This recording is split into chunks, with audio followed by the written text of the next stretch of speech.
ఉన్నాను. ఇవాళ చెప్పబోయేటటువంటి శ్లోకం పరమపావనమైనటువంటి శ్లోకం. అంటే సౌందర్యలహరిలో ఏ శ్లోకానికి ఆ శ్లోకమే అమృత గుళిక. అయితే ఈ మాట ప్రత్యేకంగా ఎందుకంటున్నాను అంటే, శంకరాచార్యుల వారు ఈ జాతికి పెట్టని భిక్ష లేదు. ఆయన మనకి ఎన్ని రకాలుగా అమ్మవారి కటాక్షాన్ని సిద్ధింపచెయ్యాలో అన్ని రకాలుగానూ అమ్మవారి కటాక్షాన్ని సిద్ధింపచెయ్యడం కోసమని ఆయన ప్రయత్నం చేశారు. అందుకోలేకపోతే అది మన దురదృష్టం తప్ప, ఆచార్య పురుషులుగా శంకర భగవత్పాదుల యొక్క కృషిలో లోపం కాని మహాపురుషుడు ఆయన అహం బ్రహ్మాస్మి స్థాయికి దిగినటువంటి వారు, జ్ఞానము చేత సర్వకాలములయందు పరమాత్మతో రమించగలిగినటువంటి స్థితిలో ఉన్న మహాపురుషుడు, తనని తాను పరమాత్మగా అనుభూతి చెంది ఆ జ్ఞానస్థాయిలో ఉండగలిగినటువంటి సద్గురువు వారు మన కోసమని భక్తి స్థాయిలోకి వచ్చి, మనం ఎలా అమ్మవారిని ఉపాసన చేసి అమ్మ గురించి 4 మాటలు చెప్పి శ్లోకాలు చెప్పి ప్రార్థన చేసి అమ్మ పాదములు పట్టి ఆవిడ అనుగ్రహాన్ని పొంది అనేక రకములైన ప్రయోజనములను సిద్ధింపచేసుకోవచ్చో, ఎలా జ్ఞానాన్ని పొందొచ్చో, ఎలా ఐశ్వర్యాన్ని పొందొచ్చో, ఎలా ఐదోతనాన్ని పొందొచ్చో, ఎలా భక్తిని పొందొచ్చో, ఎలా జ్ఞానాన్ని పొందొచ్చో, ఈ విషయాలన్నీ శంకరులు అనేక శ్లోకాలలో చెప్తూనే ఉన్నారు. ఇవాల్టి శ్లోకంలో శంకర భగవత్పాదులు ఒక చాలా గొప్ప విషయాన్ని విశదీకరిస్తారు. అందులో అంటారు, శరజ్యోత్స్నా శుద్ధాం శశయుత జటాజూటమకుటాం వరత్రా సత్రాణ స్ఫటిక ఘటికా పుస్తకరాం సకృన్నత్వా నత్వా కథమివ సతాం సన్నిదధతే మధుక్షీరద్రాక్షా మధురి మధురీణా ఫణితయః అంటారు. ఇది అమ్మవారి యొక్క స్వరూపాన్ని సరస్వతీ స్వరూపంగా వర్ణన చేయాలి. సరస్వతీ కటాక్షం నాకొద్దు అనగలిగినటువంటి వాడు ఈ ప్రపంచంలో ఎవ్వడూ ఉండడు. అసలు అమ్మవారిది ఆ సరస్వతీ కటాక్షం లేకపోతే ఎన్ని కోట్లు ఉండనివ్వండి, బెంగే నిరంతరం. ఏమో ఎవరు మోసం చేస్తారో ఎవరు మోసం చేస్తారో ఎవరు మోసం చేస్తారో ఎన్ని ఉండనివ్వండి, అక్షరం రాదు అని అంటే మాత్రం విద్యావిహీన పశువు, వాణ్ణి 2 కాళ్లతో ఉన్నటువంటి పశువుగా చూస్తారు. అందుకని విద్య అనేటటువంటిది మనిషికి అంత అవసరం.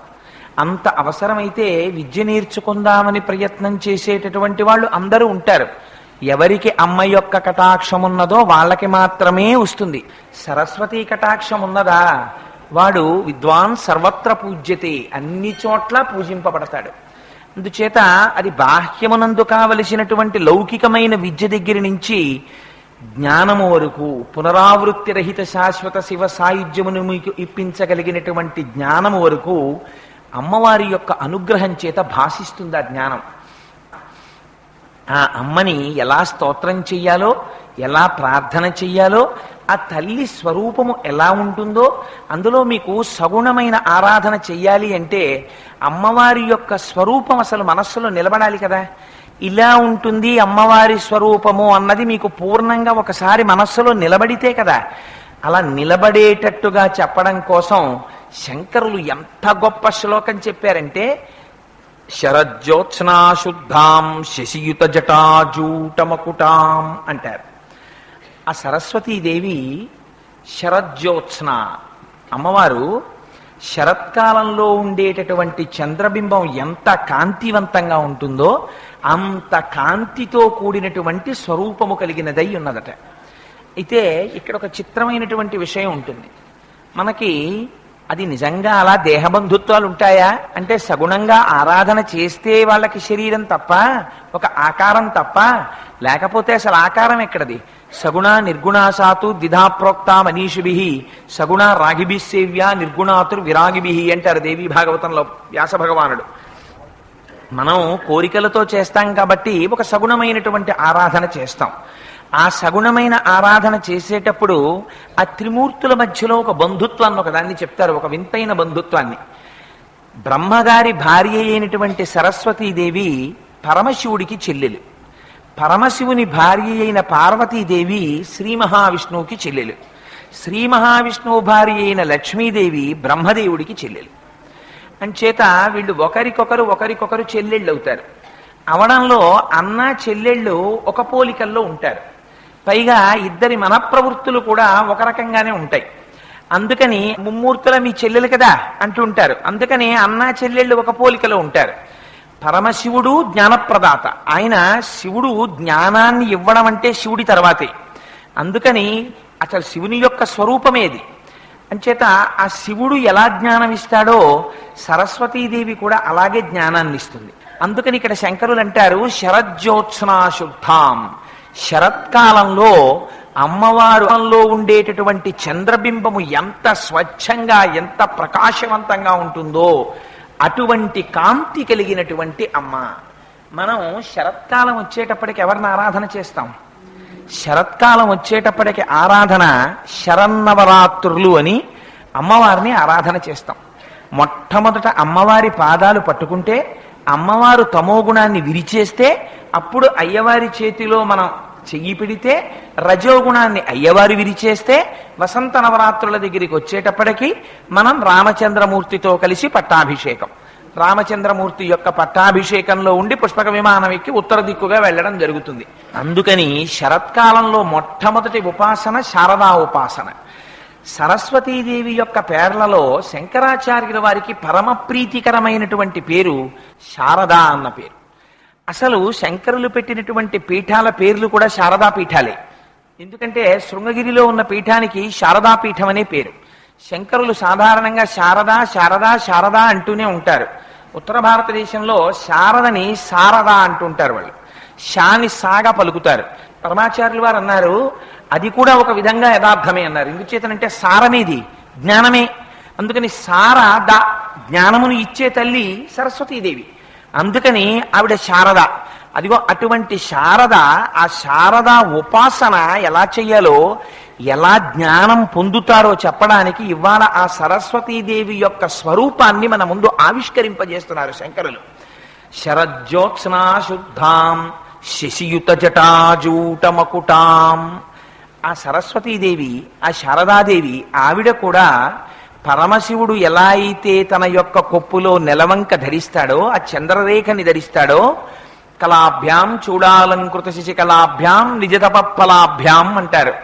ఆయన ఆ చంద్రరేఖని ధరించి ఉండడం చేత అమృతత్వాన్ని ఇవ్వగలిగినటువంటి వాడు, సమస్త జ్ఞానాన్ని ఇవ్వగలిగినటువంటి వాడు, సాక్షాత్తుగా పరతత్వమై నిలబడినటువంటి వాడు, కాలమునకు అతీతమైనటువంటి స్వరూపమును పొందినవాడు. ఇందుచేత కాలములో వచ్చినటువంటి ప్రతి వస్తువు కాలములో పడిపోతుంది. కాలాతీతముగా ఉండదు ఆ వస్తువు. కాలములో వచ్చింది వారు ఎంతటి మహాత్ములవనివ్వండి, ఆఖరికి శంకరులేవనివ్వండి, శంకరుల ఉపాధి ఉండిపోతుందా? ఉండదు. 32 సంవత్సరములు మాత్రమే కరచరణాదులతో కదలాడారు భూమి మీద. 32 సంవత్సరముల తరువాత శంకరుల యొక్క ఉపాధి లేకపోవచ్చు, కానీ శంకరుల యొక్క ఆత్మ ఎక్కడికి వెళ్ళిపోతుంది? వారు మహాజ్ఞాని, వారు ఎప్పుడూ సర్వత్రా ఉండనే ఉంటారు. కానీ ఉపాధి మాత్రం ఉండదు. ఎందుకని? కాలములో వచ్చినది కాలములో వెళ్ళిపోతుంది. కానీ ఆ వెళ్ళిపోతున్న కాలానికి గుర్తేమిటి? వెళ్ళిపోతున్న కాలానికి గుర్తే చంద్రరేఖ. మొన్నటి రోజున మీకు ఒక రోజున విజ్ఞాపన చేశాను. తిథులన్నీ ఎందులోంచి వస్తాయి? ఆ చంద్ర కళలన్నీ ఆ 16వ కళలోంచి వచ్చి 16వ కళలోకి వెళ్ళిపోతుంటాయి.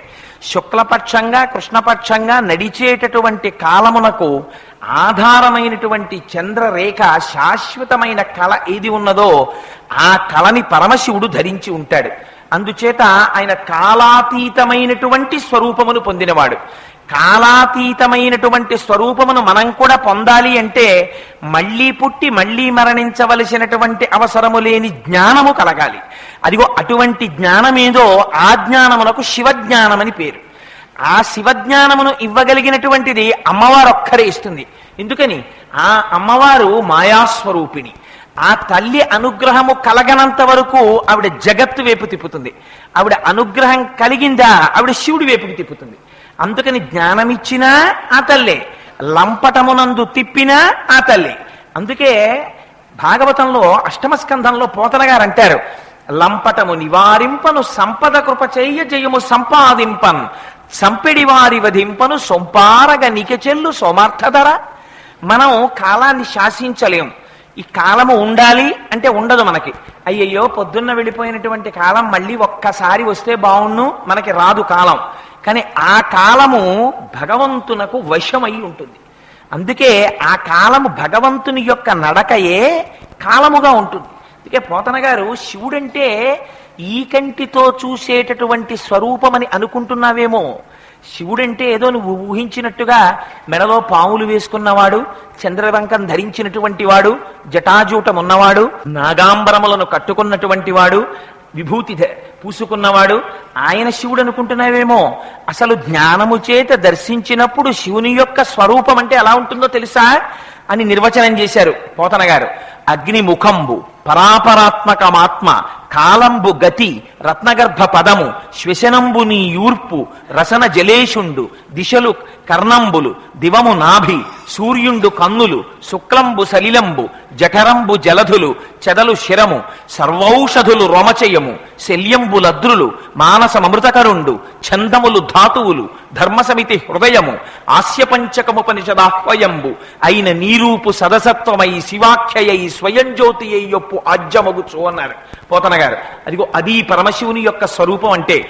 అందుకని అంటారు శంకర భగవత్పాదులు పరమశివుణ్ణి ఉద్దేశించి, చంద్రోద్భాసిత శేఖరే స్మరహరే గంగాధరే శంకరే, సర్పైర్భూషిత కంఠకర్ణ వివరే, నేత్రోద్ధ వైశ్వానరే, దంతిత్వకృత సుందరాంబరధరే, త్రైలోక్య సారే హరే, మోక్షార్థం కురుచిత్త వృత్తి మమలాం అంతైస్తు కింకర్మభి అంటారు. అందుకని జీవుడిగా ఉండిపోయినటువంటి వాణ్ణి ఉద్ధరించి, జీవుడు కాడు, జీవుడు సాక్షాత్తు దేవుడే అని చెప్పి అజ్ఞాన లంపటాన్ని తీయగలిగినటువంటి జ్ఞానం ఇయ్యగలిగిన వాడు ఎవరైనా ఉన్నాడంటే పరమశివుడు ఒక్కడే. ఆ పరమశివుడు అమ్మవారి కన్నా అభేదం. నేను మొట్టమొదటి నుంచి మీకు ఈ విషయం చెప్తున్నాను. అయ్యవారు అమ్మవారు కారు, అయ్యవారు అమ్మవారు కలిసే ఉంటారు. పాలు పాల తెలుపు, తేనె తేనె తీపి, చంద్రుడు చంద్రప్రభ, దీపము దీపపు కాంతి, సూర్యుడు సూర్య కిరణము ఎలా ఒకదాని నుంచి ఒకటి విడివడి ఉండవో, అలా పార్వతీ పరమేశ్వరులు శివశక్తులు వారు ఎన్నడూ కలిసే ఉంటారు. వాళ్ళిద్దరినీ విడదీసి చూడడం కుదరనే కుదరదు.